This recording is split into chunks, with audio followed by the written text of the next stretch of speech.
वर्धेच्या देवडी येथील श्रीराम मंदिरात माजी खासदार रामदास तळस यांना नाकारले होते श्रीरामाचे दर्शन। त्याकरिता कारण होते सोहळे व जानवे परिधान केले नसल्याने नाकारण्यात आले। मंदिरात दर्शन या घटनेमुळे पुरोगामी महाराष्ट्रात रामाचे दर्शन नाकारल्याने जिल्हाभरातून तीव्र प्रतिक्रिया उमटल्या होत्या।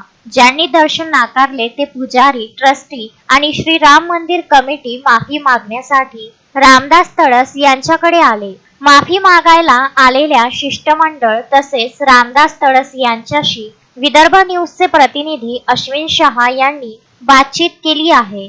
बघूया त्यांच्या प्रतिक्रिया। आम्ही सर्व आमच्या ट्रस्ट मार्फत मी अध्यक्ष नात्यानं माफी मागितली आहे आणि जे काल जो प्रकरण झाला त्याच्याबद्दल आम्हाला दुःख बरी संवेदना प्रकट करत आहोत आणि असा पुढं नाही होणार ही यांना खात्री देणार आणि साहेबांना विनंती करतो की आम्हाला तुम्ही माफ करा।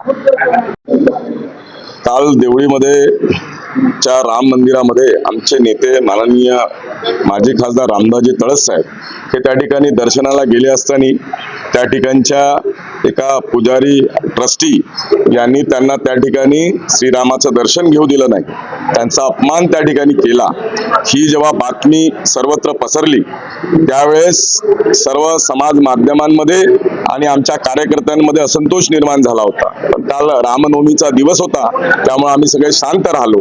परंतु आज मी स्वतः या ठिकाणी आज देवळीमध्ये आलो आणि या ठिकाणी त्या ट्रस्टींना या ठिकाणी आम्ही निरोप दिला की जर आपण तळस साहेबांची माफी मागणार नसाल तर या मंदिराच्या विरोधात आम्ही तीव्र आंदोलन करू।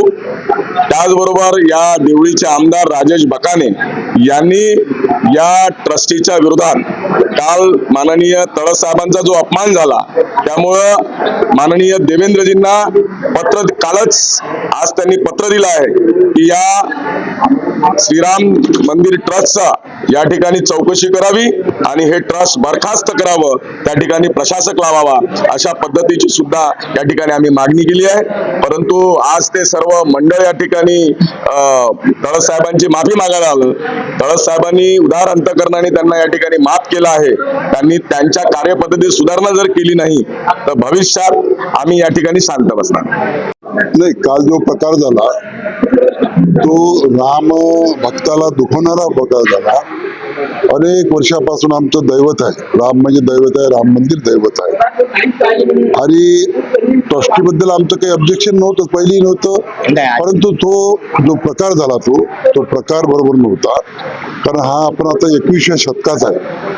21व्या शतकात असल्यानंतर सर्व मंदिर हे भक्तासाठी खुले आहे, ते मंदिर खुले ठेवावं हीच मी त्यांना विनंती केली।